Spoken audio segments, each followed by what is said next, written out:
Welcome in Tuesday edition Oxford Exxon Podcast. Chase Parham, Neal, McCready, Clark Ford Studio here this morning.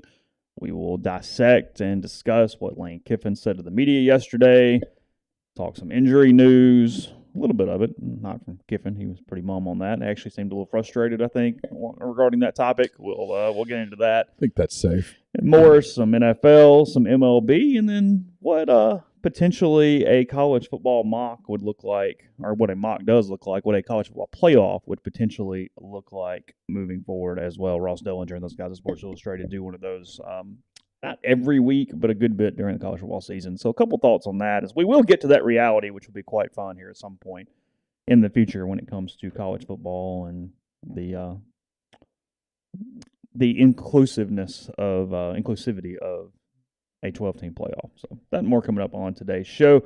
Show brought to you every single day by the Oxford Exxon, Highway 6 West in Oxford. Lunch specials, any size fountain drink, bread included for those.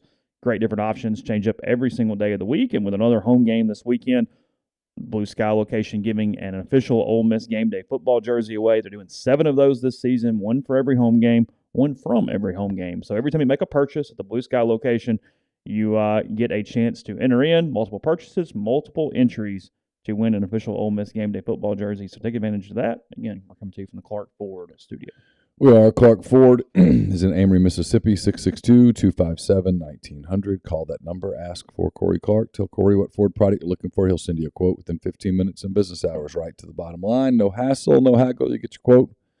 The rest is up to you. You can shop that quote around. You can do what I've done, what I recommend that you do, and that's hop into a Clark Ford today. 662-257-1900. Guest join on the Rafters Music and Food Hotline. Rafters on the Square in Oxford. Great place to stop by this weekend if you're coming up for the Auburn game. Busy time on the Square on Friday. Drop into there before the college kids take it over. Grab a beer, cocktail, burger, whatnot at Rafters on the Square in Oxford. Also Rafters in New Albany. Couple of reminders. The Rebels won big, which means you save big after a 52-point outburst. The Rebels provided a scoring assist to all of you Dead Soxy fans. Take advantage of this incredible sale while you can. Use the promo code REBELGROVE to get 52% off your entire order on deadsoxy.com. Sale runs from game to game. It ends at the kickoff of the Ole Miss Auburn game Saturday at 11, so don't miss your chance to score the deal of the year. And our friends at Blue Delta are excited to announce they'll be hosting Mustache the Band on Friday for the Square Jams after party. Come out and see the basketball team on Friday night, and then head over to the Lyric for the world's most powerful 90s country party band. Ticket packages are on sale now.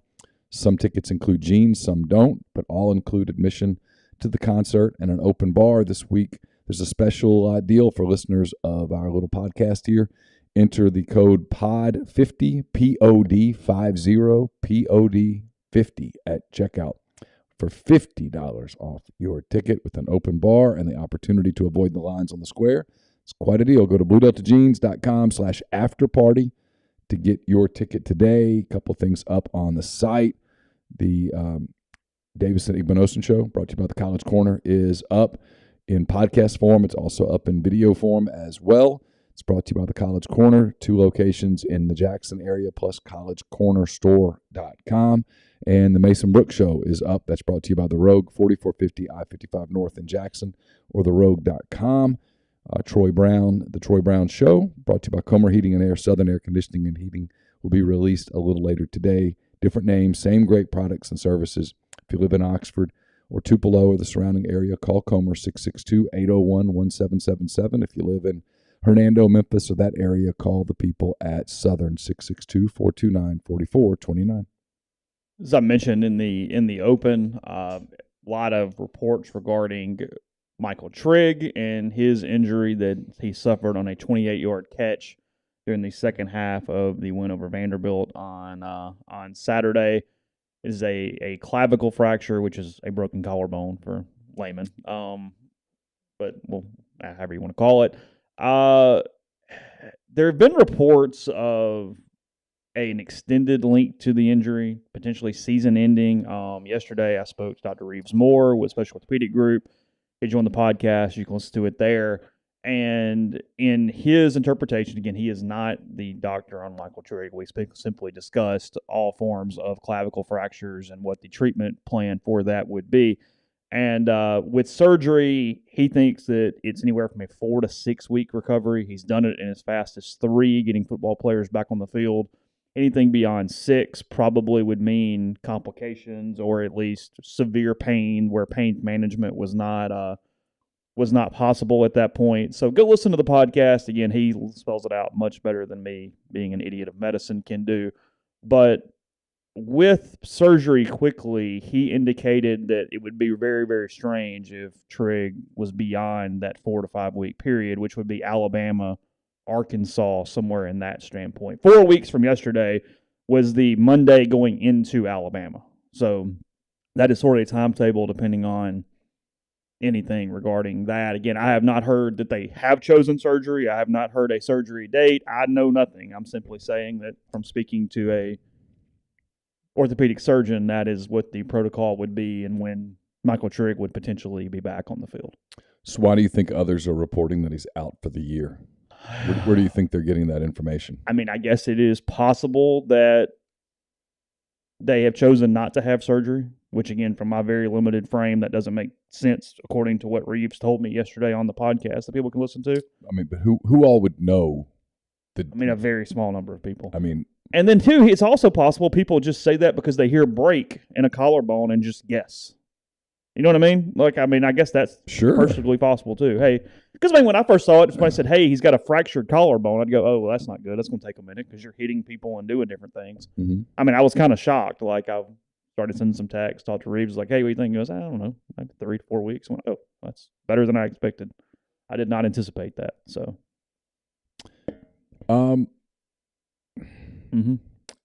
Kiffin was frustrated. He got the question. Michael Katz asked it because sometimes people in the media just have to ask, even though you know you're going to get the answer. So kudos to Michael for taking the barb for all of us. But Lane's answer, the body language on that was frustrated. On Trigg, that anything was out there. Yeah. He wasn't upset at Michael for asking. No. Lane's done this long enough to know that, hey, I've got a policy. You guys are still going to ask. I'm still going to tell you we have a policy. But there was some frustration there. I've heard things about the frustration. I'm not going to dive all into it because I don't have anything resembling verification of that, but I've heard stuff. Just, you've got a program that's the one voice thing. And when stuff like this gets out, then obviously there are leaks. I've said this. I interview 3 players every Sunday. And maybe this is me not being very good. I don't know. I'm open to that idea, as you well know, but I don't think it's fair for me to go, so Mason, what's going on with the health on the offensive line? What's happening with? I don't think that's fair, right? So then if I come out with, that's not in the contract. Hey, you also have to divulge. Yeah. And so if I do that to him, I feel like I'm putting him in a bad spot. I was in a weird spot with Troy, and you'll see it in the interview today or hear it in the interview today. How are you feeling? It doesn't feel good. And I said out loud on the show, I said, I know that you have a coach that doesn't like to talk about injuries, and you've probably been instructed not to talk about your injury. Just, we'll kind of dance around it a little bit. And maybe that's me being soft. It's certainly possible that this is me having college-age kids. And I view these kids sort of through that lens. But I think it's obvious that others are going to players and getting information about injuries. Maybe they're doing the right thing. I don't know. It's also very possible, but here's the thing why I do think there's some dart throwing is that the team doesn't know the specifics to Michael Trigg's injury and surgery and rehab or lack thereof. The number of people that actually would know the details of that information is very small. Very small. I talked to a source, I'll just leave it at that, last night, and he was laughing about it. It was the whole, these kids, they spend the overwhelming majority of their time in their position room. If you're a wide receiver, for example, you pretty much spend the day with the wide receivers. Yeah, you go to practice and stuff, but you practice with the wide receivers. You go meet with the wide receivers. You watch film with the wide receivers. Yeah, you have an offense meeting, but you break up into position group pretty quick. Mm-hmm. Everything's position. Just the number of guys that would know on that roster, the number of guys that would know the details of Michael Trigg's injury is so small. It's a really small number. Well, like I said, even beyond no, hey, I'm back in 4 weeks. In 3 weeks, we're going to do this. And like, come on. Like, no, I mean, Trigg's not going, hey, Dayton. You know what I mean? Like, yeah, I mean,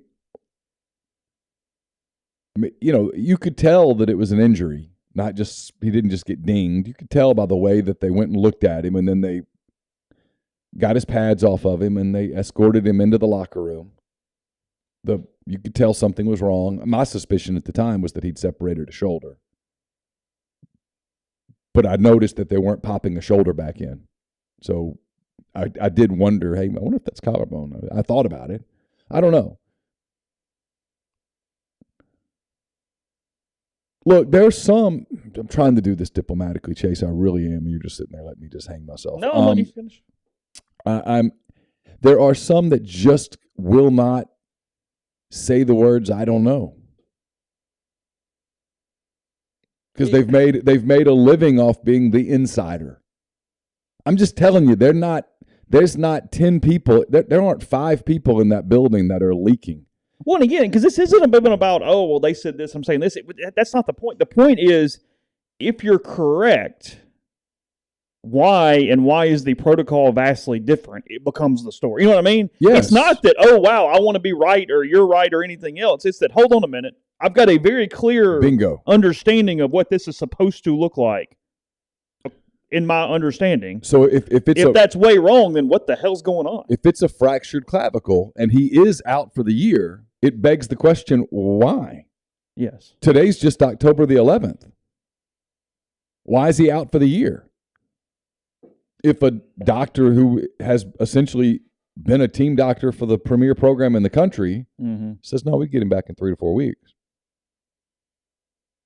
That's suddenly you have to start asking questions about, well, then are you treating guys the wrong way? Are you using outdated protocols for treatment? Are you not up with the most modern sports medicine?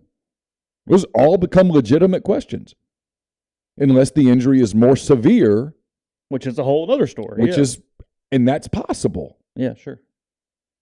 But if you're just going to wildly report that he's out for the year, and the report that came out of the Daily Mississippian was most likely the year, yeah.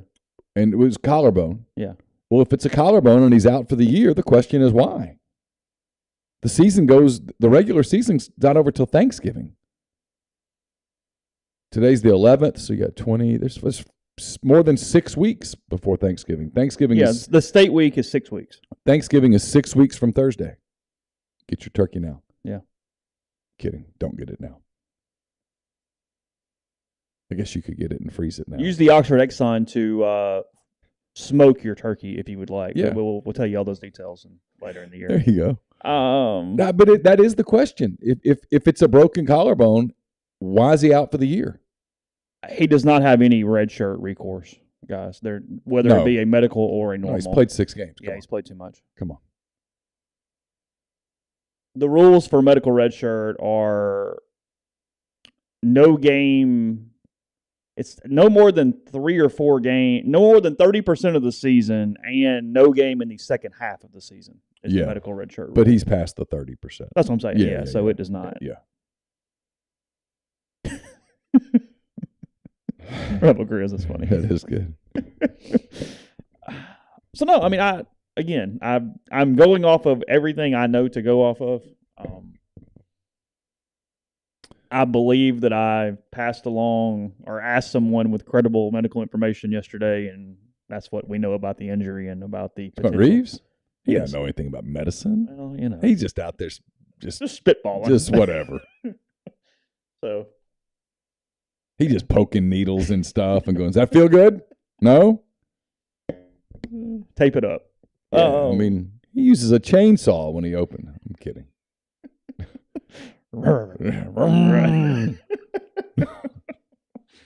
Oh God. Okay. I got nothing. There's a reason that professional athletes come see him. Yeah.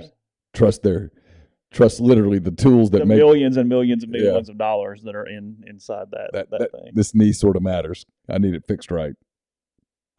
We got more on Kiffin. Probably we can do it now, later. It doesn't really matter to me. Well, the other thing we want to talk about is what Michael Trigg's loss means. There are people that are trying to downplay it, and I'm not trying to make it out like it's the end of the world, but it absolutely. It's on two different levels. The first level is they just don't have tight ends. Like, for a sheer number of players at that position, the only two scholarship players left at that position are Casey Kelly and Kyron Heath. That's it. Yeah. I mean, that's all they have. Yeah. Heath is going to be a very good tight end. He's an athletic guy. He's going to catch the football over the course of his career. Mm-hmm. From what we were able to see during camp, he was a poor blocker. He had a really hard time blocking at the SEC level. From talking to sources inside the program, that has not changed. Yes. Nor did they think it would change. Yeah, he's a true freshman. Yeah, his best It's not time for him to be elite yet. They think he's going to be a very good player. Lane Kiffin said that yesterday publicly, but going to be is not is. High expectations. But he's not there yet. Casey's a pretty good blocker, doesn't do a very good job in the passing game. He's limited there. They telegraph a little bit. What Trigg gave you was deception, if you will. They used Trigg in the running game, even though he wasn't a great blocker, but he was efficient enough. And he occupied a man always. He did. And then he's an elite route runner, pass catcher.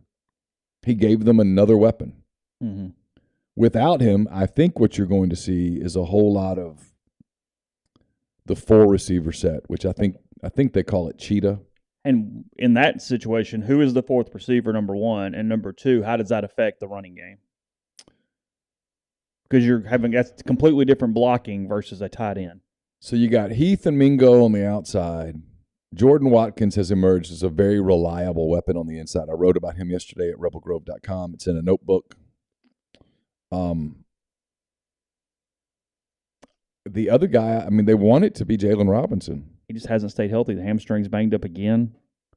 You know, they want it to be him, and if it's not him, I guess they turn to J.J. Henry some. It's Henry and Dayton Wade. Yeah, they've got nothing out of Knox this year. At all. I mean, I'm looking right now from a stats standpoint, individual receiving. Ole Miss is, from a catch number, here are the catches on a season. Mingo, 22 for 507. So he's actually on pace for a 1,000-yard season after the huge game on Saturday. Mm-hmm. Malik Heath, 23 catches, 346 yards. Watkins, 15 catches for 235, and he's been much more involved the last couple of weeks. He's looked like what I thought he was going to look like the last couple of weeks. I thought Watkins done a pretty good job. He admitted yesterday his confidence got shaken a little early, but he's kind of gotten back into it. And then Trigg, 17 for 156, 3 touchdowns. 3 touchdowns. That's relevant there. Sure. They only have 10 receiving as a team. Sure. He's 3 of them. Mm-hmm. And then after that, because we're talking about the next guys. Yep. Dayton Wade, 5 catches, 68 yards. J.J. Henry, 5 catches, 56 yards, just for the season. Mm-hmm. Then it's Judkins and Evans. Jalen, 4 for 26. He's hurt. Casey Kelly, 1 for 3. Quay Davis, 1 for 2. That's it. So what you're telling me is that Quay Davis is about to become a star, stepping up.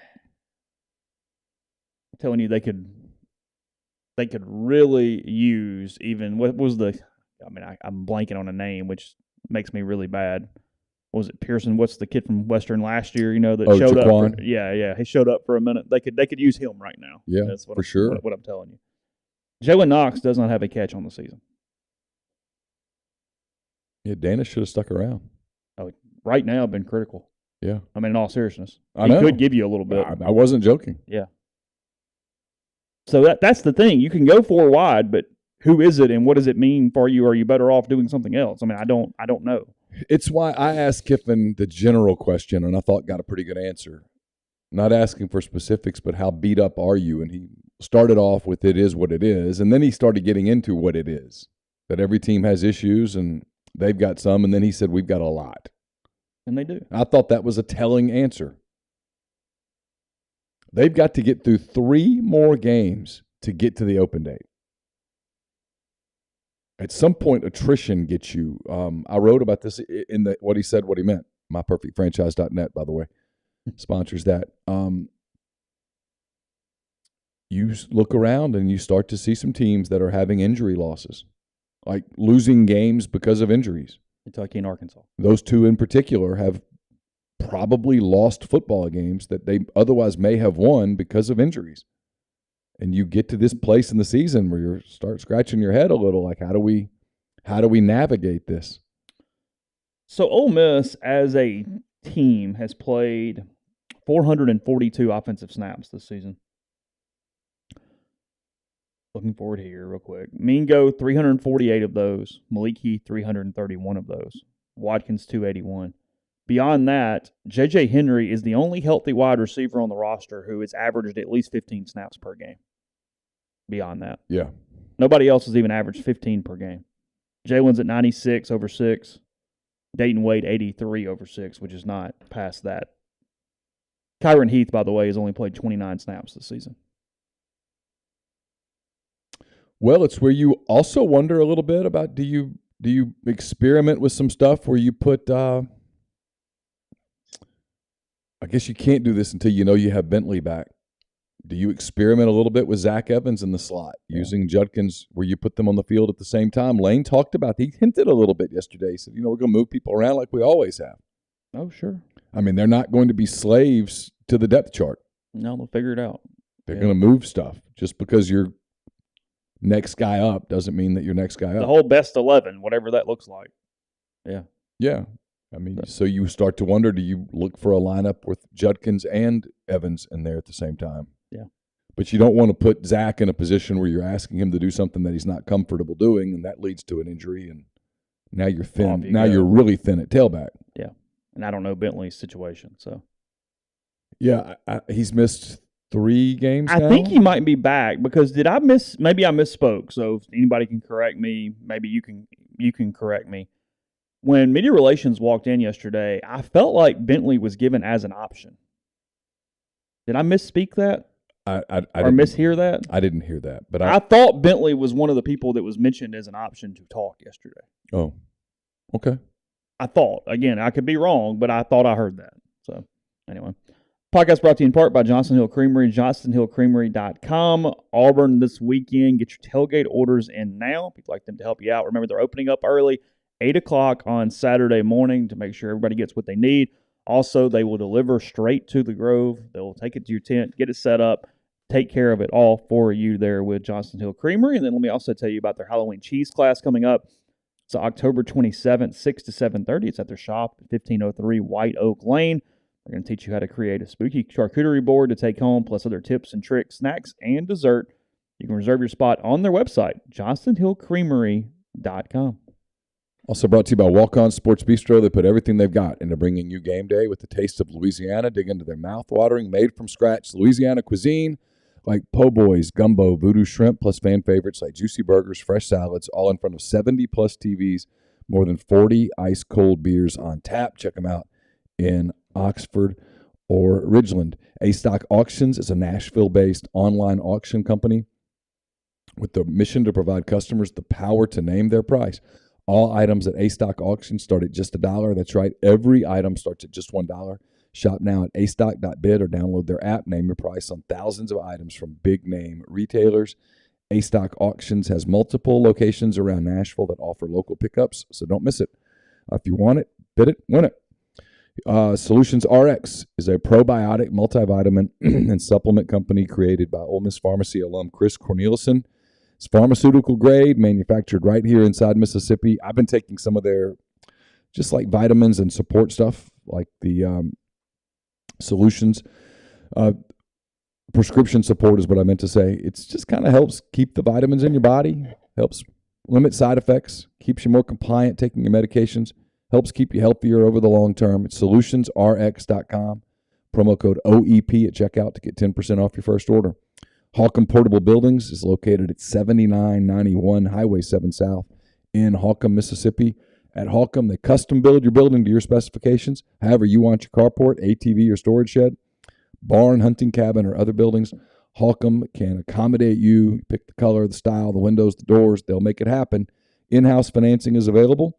There's delivery and setup within 75 miles of Holcomb as well. 662-226-2233 or go to holcombbuildings.com. You can also find them on Facebook or Instagram at Holcomb Buildings, Holcomb Portable Buildings. 7 South Tailgating is the way to go if you are looking to tailgate this weekend for the Auburn game. Still a couple of games in November, Alabama, Mississippi State. If you want to lock in a tailgating package, you still can. 7southtailgating.com. You can book a single game. You can book multiple games. Tailgating packages for any budget, any party size, any number of games needed. 7southtailgating.com. Speaking of tailgating, you want to make sure you got your game changer patches ready when you hit that first mimosa at about 8 a.m. on Saturday, knowing it's going to be a long day. Get the game changer patches. It's the only 2-patch system available in the market. Stop hangovers before they start. Warm-up patch used before while you drink. Overtime patch used after you've been drinking to recover while you sleep. The all-natural ingredients will keep you in the game, ready for the next play. GameChangerPatch.com, promo code RebelGrove20 at checkout for 20% off your purchase. Podcast is brought to you by G&M Pharmacy, 662-236-2222. They deliver locally in the Oxford area, and they offer medicine. Get your prescriptions the same day each month and take care of you. One trip to the pharmacy, one delivery, and you have everything you need when you need it with G&M. Also with their med packs, they individually package your medication for those who need that extra step. So again, that's 662-236-2222. We've talked about how much fun the 12-team playoff would be for a while, and I thought kind of an aspect that I didn't think about is at some point they would be putting out, I guess, just like the old playoff rankings and everything. You get to a certain point in the season where you'd have weekly ones, right? Yeah. Like this week is a good example because, look, nobody get worked up over a fake mock bracket. No, damn it. This thing literally doesn't exist. I can feel my blood pressure rising blame now. Pat Forty or something if you want, but no, I'm angry already. But they used apparently the logic that would be used for this, Dellinger and those guys to do this. Yeah, you're just making my blood's boiling. I know. So a 12-team mock. Here's how the most likely scenario will work for a 12-team playoff whenever that does happen. Okay. It is automatic qualifiers to the 6 highest-ranked conference champions. Okay.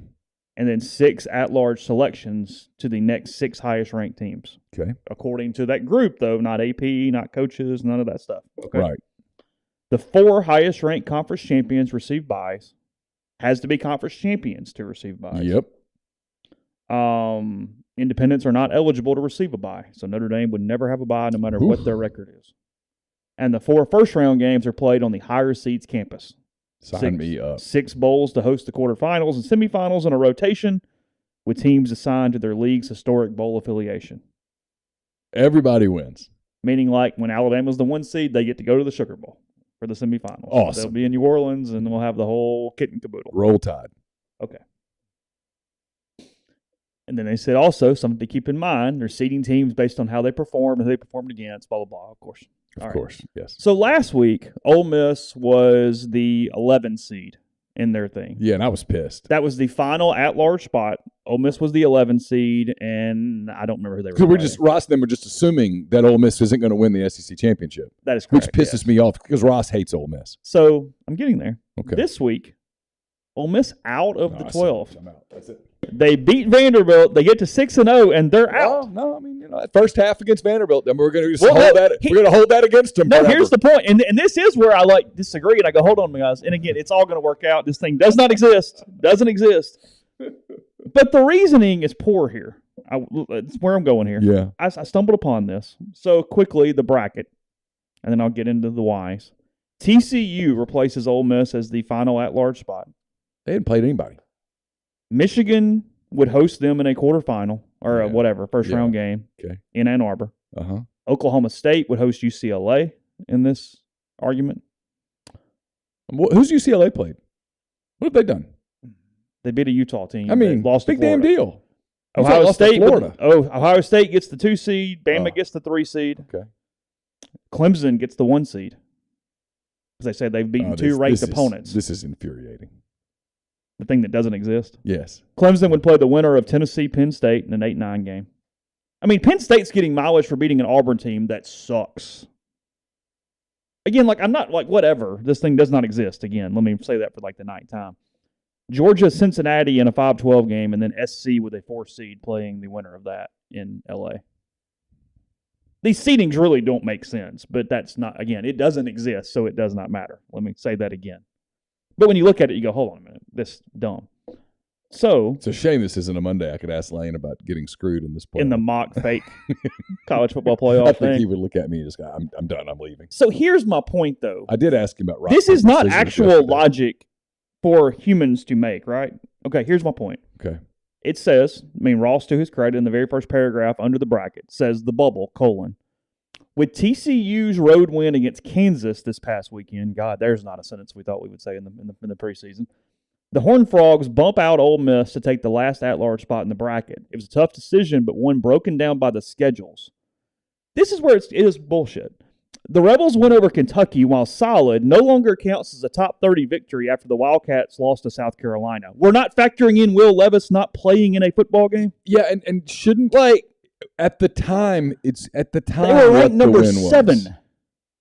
Yeah, one of the reasons that Kentucky fell apart is because they got hurt at Ole Miss. By the way, my understanding of Levis is that it's turf toe. Oh, really? And that it's a couple of weeks. Oh, that ain't good. Like I said, State has a horseshoe straight up its tail right now. I can't vouch for the source on this, but a source told me, and the source told me how the source got it, that Levis is probably going to miss 2 weeks. At which point Mississippi State's living right. Oh, they're running into they're having that type of season where it goes, hold on, well, everything's falling in place.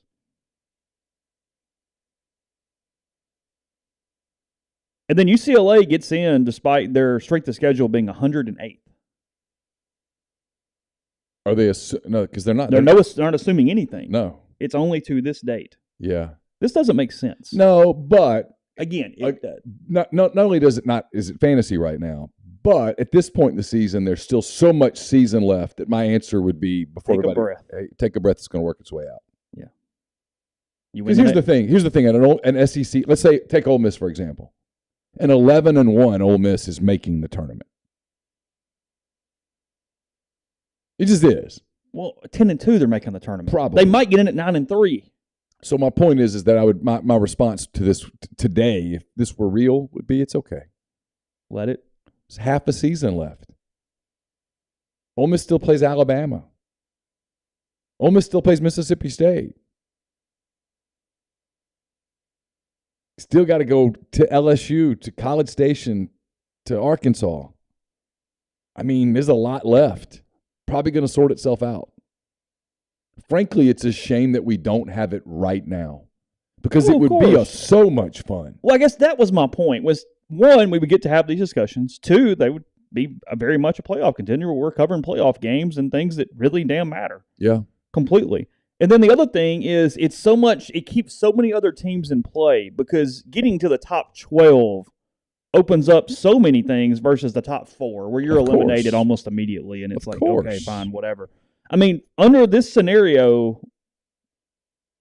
all of the teams we've mentioned, including Ole Miss and all that, would be in the running, obviously. And then teams like Utah, Purdue, Washington State, Florida even would still be in it technically. Could get to 12. You could do a path. Sure. Likely no, but there's a path. Sure. Of course. Hell, Notre Dame would still be alive. Yeah. No, it's listen, there's a reason the NFL does it and it works. The 4-team playoff is stupid. It's always been stupid. But now players are getting paid, NIL deals, all that stuff. There's less excuse, if you will. I'm all for it. I've told you, I'm completely on board, even with taking the 4 losers of the campus games, and if they want to, they can go play in the Las Vegas Bowl and make a trip out of it. Whatever. We should not complain about more football.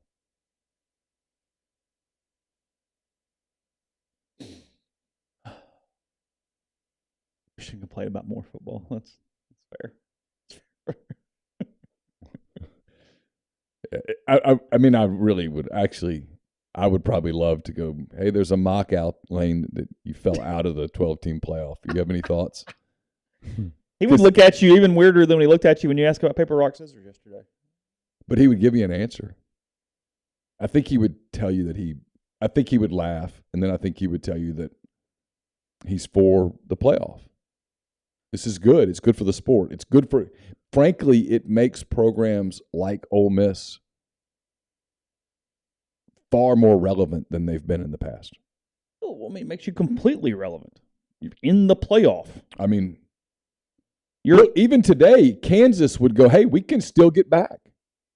Yeah. Well, they would. They'd be talking about it. Today they could. Sure, yes. Of course. I mean, we'd all look at it and go, No, but if you're in that building in Lawrence, Kansas, that's what you would say. That's how you would get the guys back after a disappointing loss. Yeah, hey, you guys, 12, get in. Hey, we still got time. Still got time. An 11-1 Kansas would be in the conversation. Still got time. It's good for the sport.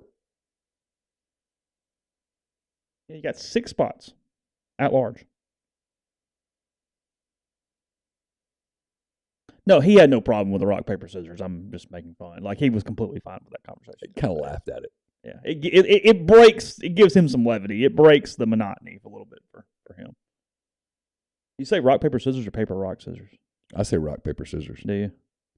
And then, I mean, it got completely dismissed yesterday, but it was really not a smart move by Ladarius Tennyson to reveal his strategy. He goes, I'm a rock guy. I always go rock. Well, then now the other 2 guys are going to go paper, and you're not going to start. You just gave it away unless he said, I go rock always. And now they're going to both go paper. Now we're going now scissor. He's going to go scissors and go, gotcha. Y'all figure it out. But I'm starting. So there's a lot going on. So we could be playing chess here. Could be. We're going to find out. Is this like right before the game? Is this the day before? When does this take place? I'd love to know. I'd like to know more. I mean, frankly, that's one of the more interesting. Are people watching? Like, do you have teammates around? Well, Lane just said the team that they settle it among themselves. That way, they don't have to get involved. And they just tell Partridge, "Hey, I'm the guy. We're the guy." I have a feeling it's a little more complicated than that, but for the storyline, I'm all in. Well, the overall snap counts are definitely a little more complicated than that. Hey, you don't automatically get 62 snaps because you won the paper, rock, scissors contest. Because you went rock. No. I mean, I don't hate the method. I mean, it's like, does it really matter who plays the first play? No. No, of course not. Have at it. I mean, if they didn't trust all 3 dudes, they wouldn't be allowing this. Isheem rarely starts, so I'm starting to think that he's just really bad at rock, paper, scissors. You do wonder if he does the same thing every time and they know it. Yeah, I mean, you got to mix it up. Are you always going scissor and they go rock? What's the deal? Like, I'd like to now, my lead question to Isheem is, are you mixing it up or are you just playing? Do you not understand the game? Like, I'm fairly sure at this point Troy Brown doesn't completely understand point spreads, and it's why I'm beating him in our competition. Which is a good thing. He tells you Troy's not betting on college football, which is probably a healthy thing for a college student not to be betting on a lot of college football, especially one who plays college football. Could lead to a conflict of interest and stuff. It's fair. But you begin to wonder if Isheem doesn't fully understand the nuance of rock, paper, scissors, that you do have to mix it up. You cannot always have the same play. And you're out for the year if you do one of those dumb things where you try to do like the water or the fire or something. This is a traditional game. If you cheat once, you're out. That's it. 3 choices. Yes. You can't. No. None of that bull crap. No.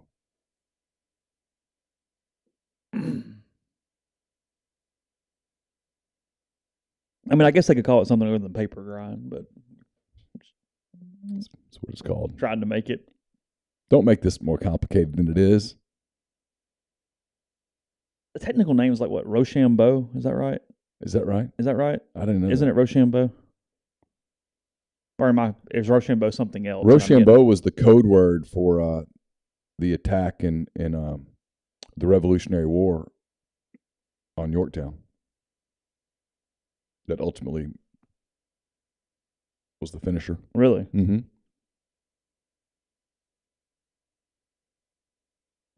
Yep. Okay.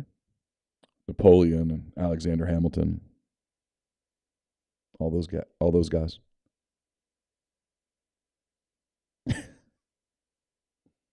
Most kids need to show up with a couple gift cards, hand them out, and say, "I win this week," right?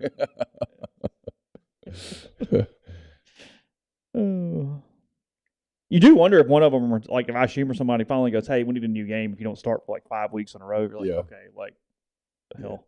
Can we not play Yahtzee or? Clue, but if you put like Monopoly out there, it could be the third quarter before they got it settled. I mean, have you ever actually played a Monopoly game to finish, though? Yes. Oh, have you really? Oh, yes. I've never actually completed a Monopoly game. Yes. Because if you do a completion, like... It takes a while. I mean, I just don't care enough.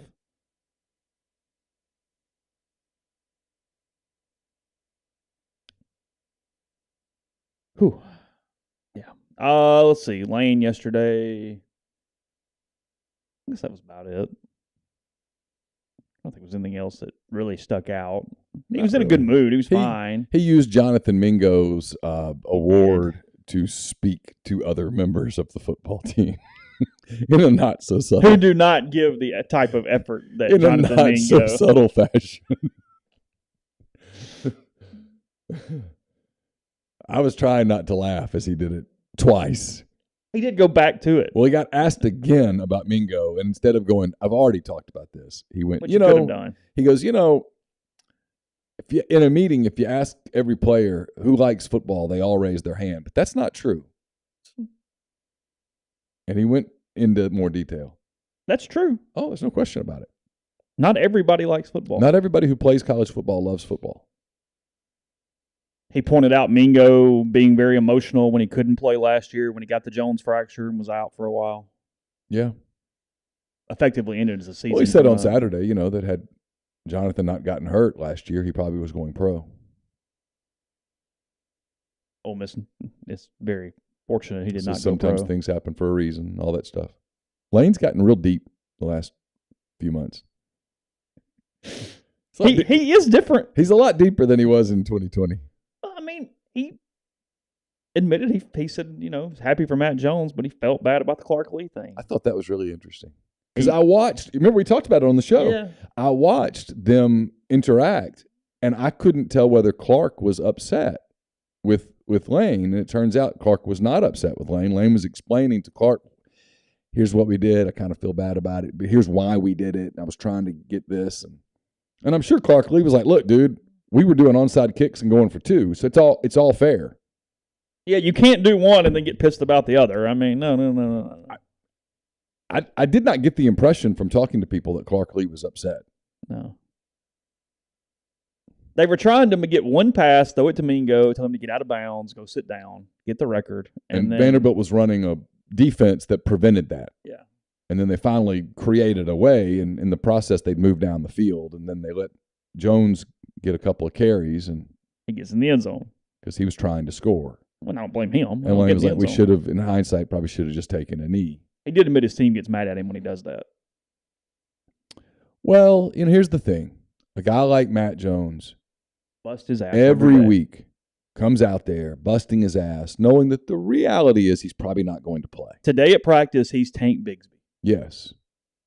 Today at practice, he is Tank Bigsby. Wearing his number, probably.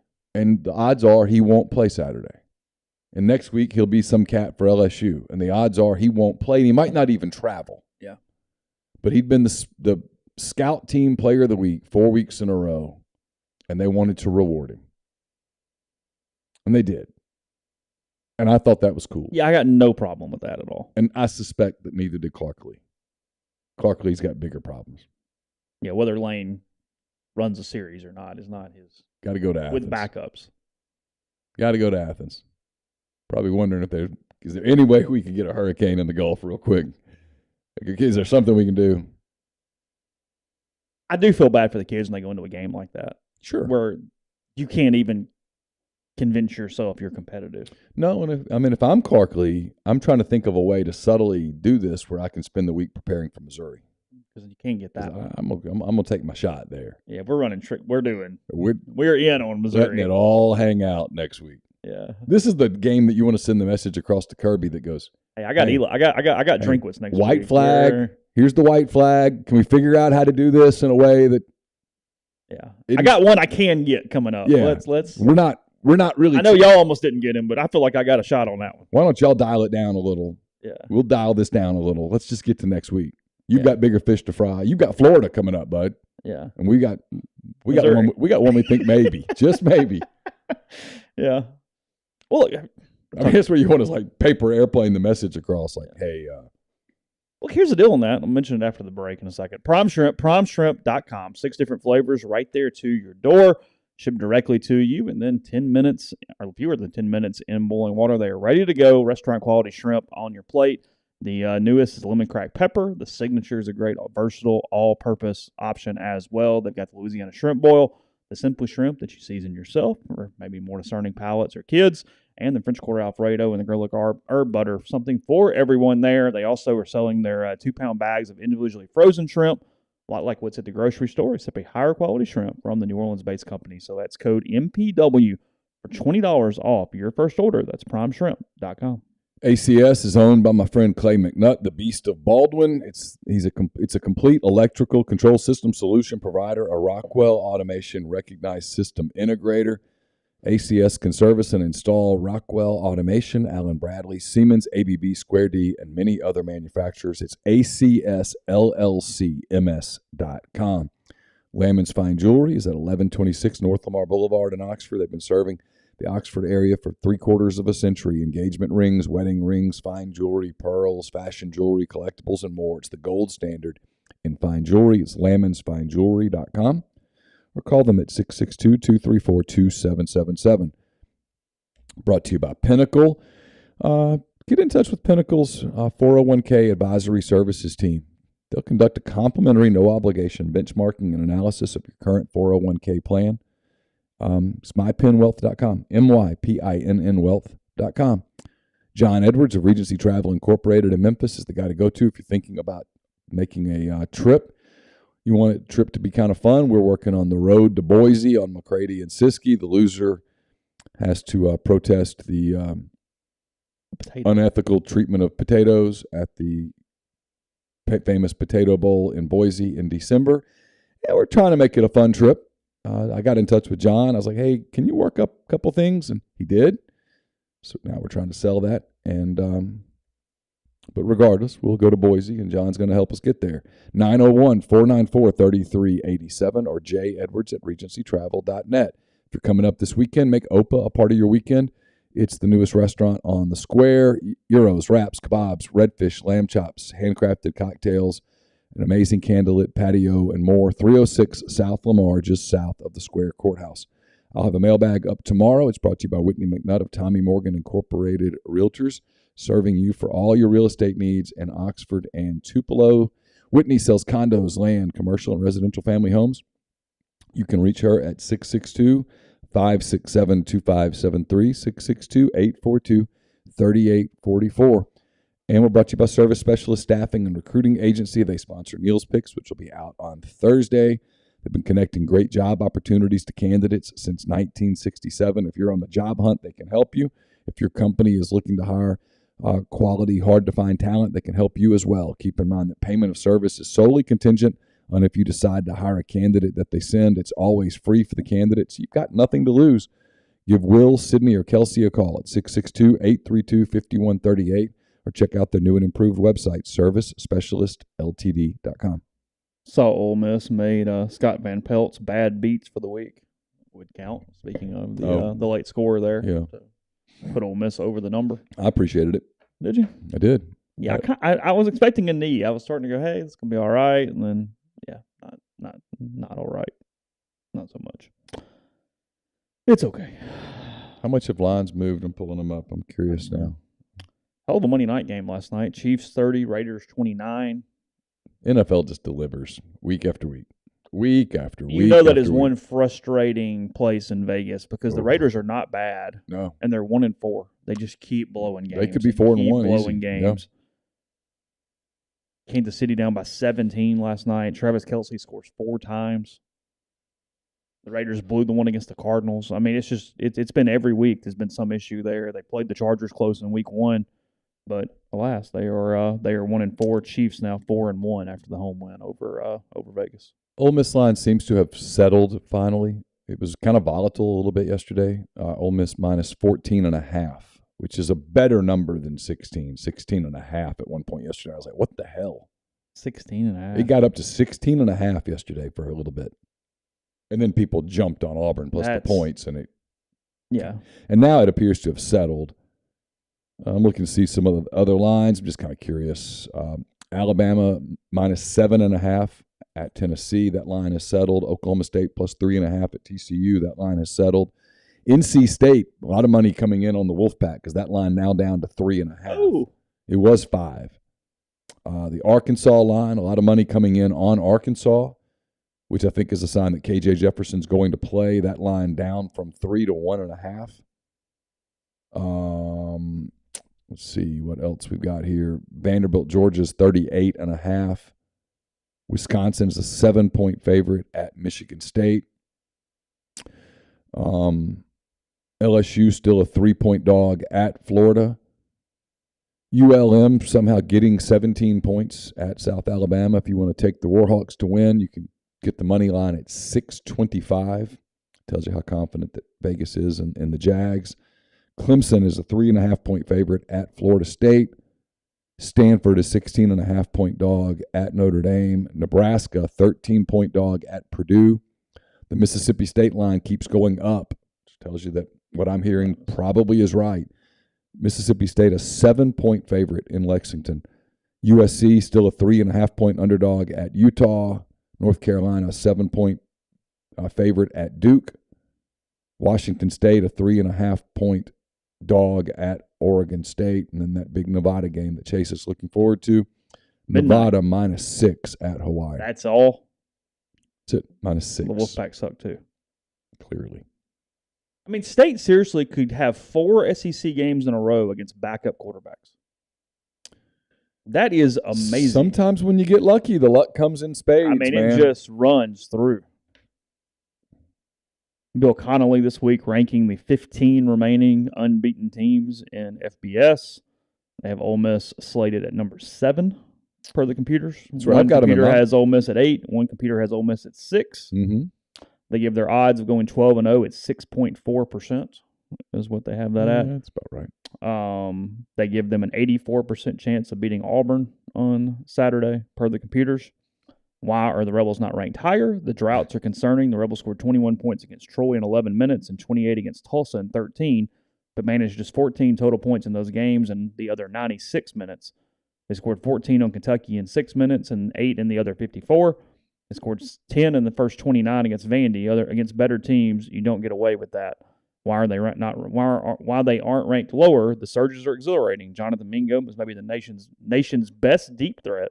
Quinshon Judkins and Zach Evans are averaging 6 yards per carry, over 35 carries per game, and teams can't feel safe about having put the Rebels away unless they're up 35 in the fourth quarter. So there's Bill Connolly on the Rebels. They have Clemson at 6, Tennessee at 5, Michigan at 4, Georgia at 3, Alabama at 2, and Ohio State at 1. One of the interesting things to that, and I had it up, and I hope I did not accidentally go away from it. If you had to put a big stack of money on one team right now to win the national championship, who would you put it on? That was actually what I was trying to find. There is a new favorite.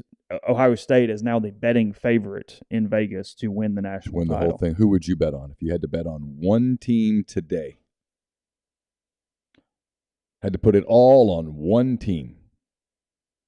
I know how scary this is, but I think I pick Ohio State simply because of injuries, and there's something about Georgia I don't trust. Mm-hmm. Sure. And you could see Bama losing before and then Georgia losing that. You know what I mean? Sure. It just getting there feels – give me the team that I feel like is going to make it, and I'll just hope they win a game. Yeah. I feel like that's kind of where I'm at. I don't necessarily love them to win, but I like them more than anybody else. Yeah. If I just have to pick one. Yeah. Now, I hate the odds. The Buckeyes now plus 200 to win the national title. You only get 2 to 1. Because their path is easier. Alabama and Georgia both at 220. Don't like either one of those odds either. What kind of odds would I get on? First time since November 2020 that a team other than Alabama or Georgia has been the favorite. What are my odds on like Oak State? Let's see who I have those things for. I don't know if I have an Oklahoma State one, but I have those are the only single-digit options, and nearly 60% of the money is on one of those to win the national title. Mm-hmm. Clemson is 12-1, SC is 16-1, Michigan is 20-1, and Tennessee is 40-1. So Oklahoma State's outside 40-1. I mean, SC's got a pretty clean path to the playoff if they beat Utah. You still got to play UCLA. That game will be relevant for the first time in forever. Yeah. 30 people show up this time. If you'd like to bet on an Ohio State-Alabama national final, it's plus 400. 4-1 odds are going to play each other in the final. I just don't know what I need to know more about Bryce Young. Some of the problem with that one, too, is I could see Bama losing, Sure. which would make them the 4 seed, which makes it impossible to play Ohio State in the final. Right. Because they play in the semi. They got to be the 2 or the 3. Yeah. And look, I'm not, I'm going to be real here. I'm not handing Alabama the SEC West right now. Mm-mm. They could lose twice. I mean, I'd like just lose once. Ole Miss isn't surrendering. Yeah. Mississippi State's not surrendering that game just yet. I mean, I'm not. I'm not just handing Alabama the West today. They still got to go to Oxford, Knoxville, Baton Rouge. Still got to play State. Got some stuff go. Yeah. I mean, I don't think Auburn can play with them, but I didn't think Auburn could play with them last year. Well, they gave the game away. I mean, with T.J. Finley at quarterback. Mm-hmm. Joey Fizel, the lead college football trader at Caesars, said besides that first game against Notre Dame, Ohio State's looked invincible. But I think really the move to get Ohio State to the top of the board was because Georgia and Alabama have been shown hints of being beatable. Which, yeah. Sure. Yeah, very much. Yeah, Ohio State, but it's wide open in a way. I mean, as much as wide open as college football can be. Let's put it that way. And yet, I say all that, and deep down, I sort of expect Alabama to pop Tennessee Saturday. I sort of and the world to sort of come back on its axis. Yeah, for Saban to kind of walk off with that cat that ate the canary. Okay, guys. Yeah, like, I heard you. Y'all just keep talking. Just feeding my team. You're doing my job for me. Thank you. That little smirk. Because I bet the public money is all over the Vols this week, getting the 8. Probably. Cheering for it. Just cheering for it. They don't get an opportunity very often to be disrespected. The underdog, if you will. And when they do get it, they usually spank you. I mean, hard. I'm looking here, trying to find it. Let me get to college football. That'll be quick.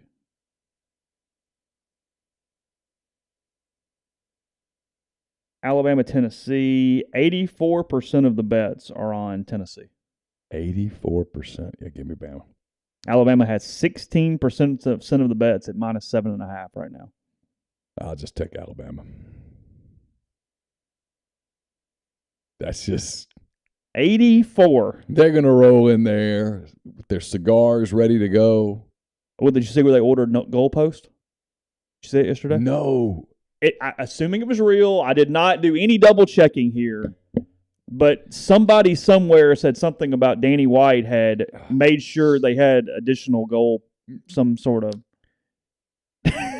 When you play them, there's one strategy in that week. Publicly, what you say is, we're just honored to be on the same field with them. He's the greatest that's ever lived. They're the best team on our schedule. They're the best. They are the model program. We all aspire to be them. What they've done is incredible. Frankly, we are fortunate to be allowed to be on the same field with them. Now, what you say privately to your team is something entirely different. But what you say publicly is along those lines. You don't give them anything that could be bulletin board. You make them create their own energy. Do not give it to them.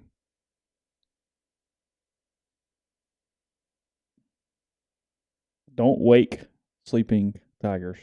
Just let them sleep. Tiptoe around them. Let them sleep. Go on about your business. Let them sleep.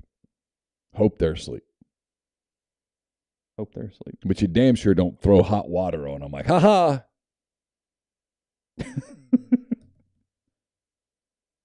Leave them alone. Hope for the best.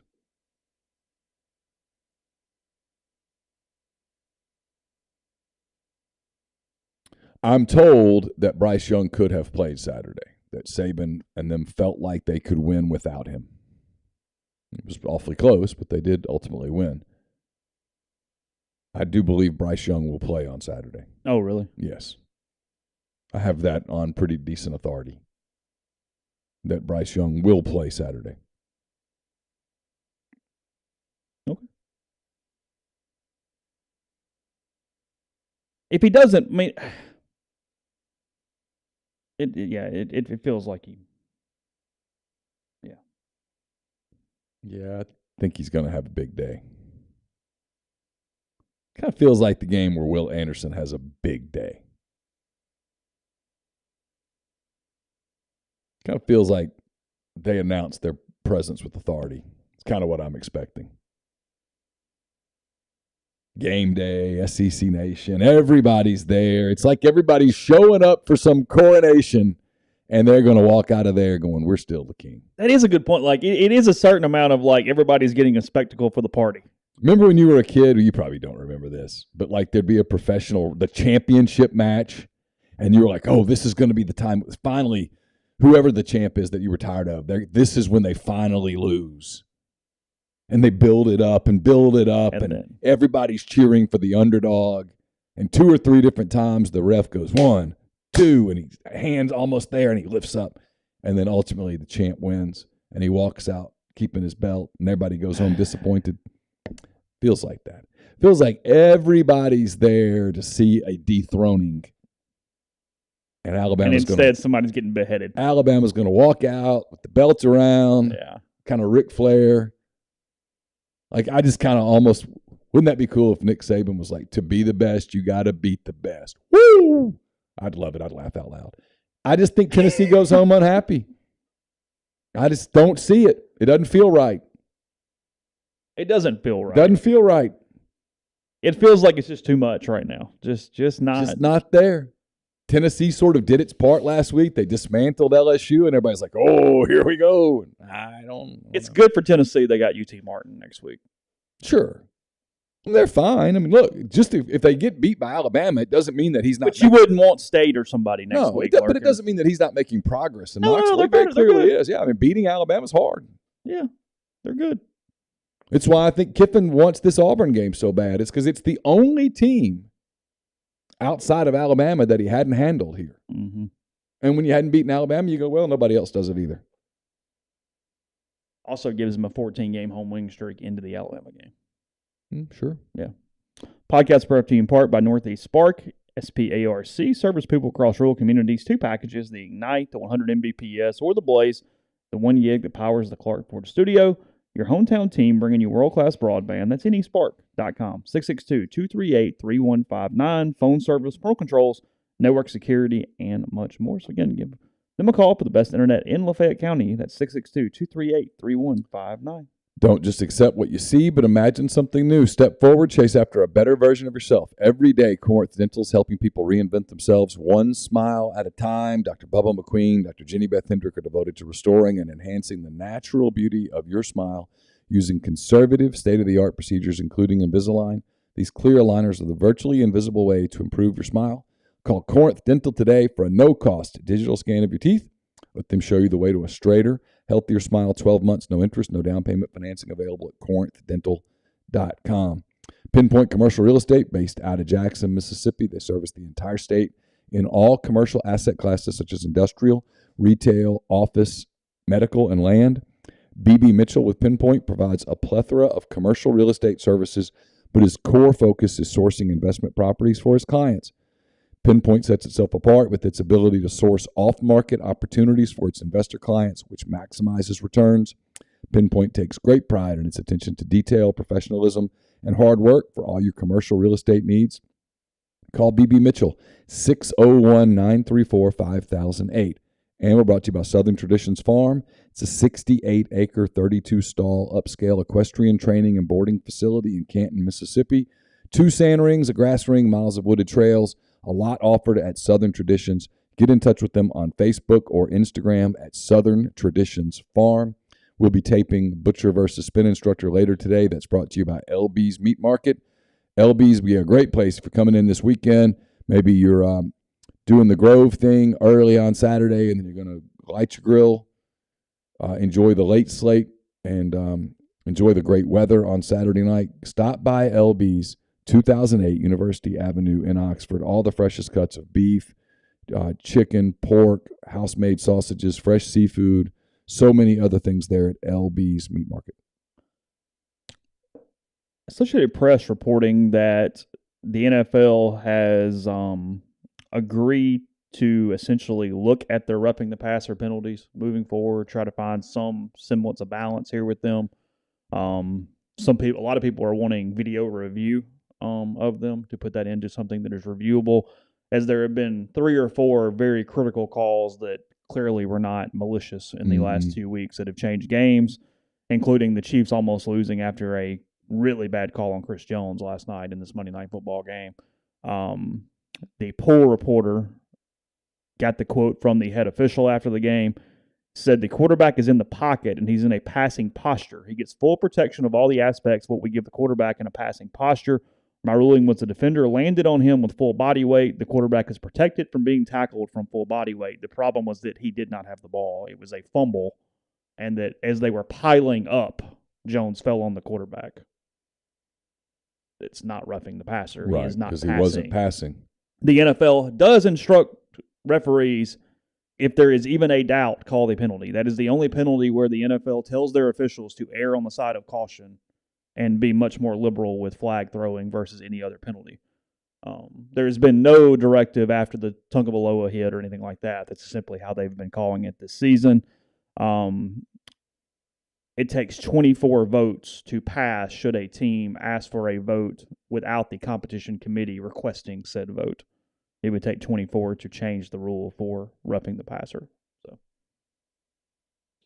here's the deal, though. They're going to protect quarterbacks. They have at least 25 quarterbacks making at least $25 million in the NFL this season. Yeah, you go to a game. We've talked about this before. You want to see Aaron Rodgers on the field. You want to see Joe Burrow, Tom Brady. You want to see those guys. You want to see Patrick Mahomes. So they got to protect them. But you got at the same time, you don't want to turn it into a circus. And it's the last couple of weeks have been some pretty dumb calls that have not made sense at all. So yeah. Let's see. Playoffs today. Where's your interest level? Pretty high. In couple, all, just in general for baseball postseason? Pretty much just in general. Braves, Phillies is really high. Guardians, Yankees is really high.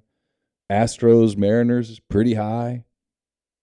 Braves won the series from the season against the Phillies 11-8, but I think the run differential was only like 3 runs over the 19 games. People expecting a fairly close series between Braves and Phillies. Yeah, I mean, this is the game. Game 1's the game that Atlanta needs to get, because you don't want to get back into having to face Nola and Wheeler. Braves executives still getting work done. They announced in the last 24 hours a 6-year deal for Strider. Yeah. Their starter. They're locking up all the young talent in Atlanta. He's doing a really good job. He's done a hell of a job. He has. What was interesting, though, is I was reading some social media when they announced it, and everybody was happy that Strider, but there is a lot of pressure on him to get Swanson done. The local boy shortstop to get that finalized. And if I'm Dansby, I'm watching, because, look, it's possible that the market's going to get reset at shortstop. You've got Trey Turner. You've got Xander Bogaerts. Mm-hmm. In all 99% likely, Carlos Correa. And Dansby Swanson having a great season in a contract year, unless you just want to give the Braves a discount, if you're his agent, don't you say, hey. You don't want to give the discount. Well, don't you want to go, hey, number one, we have an obligation to shortstops who come after you. And number two, this is your payday for your life, champ. If Carlos Correa is going to get an 8. This is that contract you've been waiting on. If Carlos Correa is going to get 8 for $250, you might get 7 for $210. And the Braves are probably not wanting to go there with Dansby Swanson. How old's Dansby Swanson? Hey Siri, how old is Dansby Swanson? 28. 28. 28. So here's his payday. Yeah. Book sales have been good. We're in stores this week. So we'll see where it goes from there. But yeah, online, Ben, it's been good. You got any signings this weekend? No, I've got Lemuria next week. I was very, very happy with it 2:30. I was terrified of an 11 a.m. kick for LSU next week. But that works out well. And then several in November that have already been lined up. But we got a real shot at 11 a.m. for A&M. I mean, it's a real shot. It's just right there. Just got to get it. Got to get that. Got to make that happen. Need that to be a thing. Really don't want to be pulling out of that place at 1:30 in the morning. That's fair. I mean, if I'm not mistaken, the year I went for you, I think it was an 8 o'clock tip kick. It was. I think. Because I couldn't sleep because I was running the marathon the next morning. Yeah. And I was cutting photos for y'all at midnight. Were you really? Mm-hmm. I don't know. Yeah. Because I remember getting back to the hotel, and if I'm not mistaken, I could be wrong here, but by the time we got done, this might make sense. I think I rode back to the hotel with Hugh Kellenberger, and I think he had a flight at like 5, and he went straight to the airport when he dropped me off. Yeah, I've got a flight that because I drove back, but I think he flew straight from the game. My flight back from Houston's like at 7 a.m. I mean, so if it's a night game, I'll probably just drive straight to Hobby. Yeah. What could possibly go wrong in the parking lot Hobby? Yeah. Your schedule today, if you're curious, it's Phillies Braves at 12:07 on Fox for that game. Suarez and Fried are the starters for that one. Seattle at Houston is at 2:37 in Houston. Logan Gilbert and Justin Verlander are the starters in that one. Will Kate be there? Does she go to all the games? She's there a lot, yeah. Okay. Typically is there. She's wears an Astros jacket a lot. There's like a certain jacket most people usually see her in. Cal Quantrill and Garrett Cole for Guardians and Yankees. That is at 6:37 on TBS today. And then Padres and Dodgers in the nightcap. Kershaw throwing game 2, by the way. He's not throwing today in game 1. Clevenger going for the Padres. Tickets as low as $12 for Braves Phillies, $32 for Mariners Astros, $100 for Guardians Yankees, and $59 for Padres and Dodgers tonight. Did you see where Mets did not sell out game 3 against the Padres? Really? Yeah. Had the lowest attendance of the series for the Sunday night game. Wonder why. I don't know. Is it a Sunday thing, or does that not matter? My guess is it's their fan base a little peeved. I would be if I were a Mets fan. It would be hard for me to let this season go. It's where the owner screws up. A, you get the deal done, as you said yesterday, and B, God, just make it where your fan base doesn't hate you if it goes wrong. Do everything you can do, and then let it fall where it falls. You had an opportunity to put the division away, and you didn't do it. I mean, I get it took a historic second-half run by the Braves, but you could have even made that irrelevant. Even with the historic, they barely got it. Mm-hmm. If you're the Mets, if you just played okay, the Braves could have been as historic as they wanted to be, and they wouldn't have caught you. Yeah.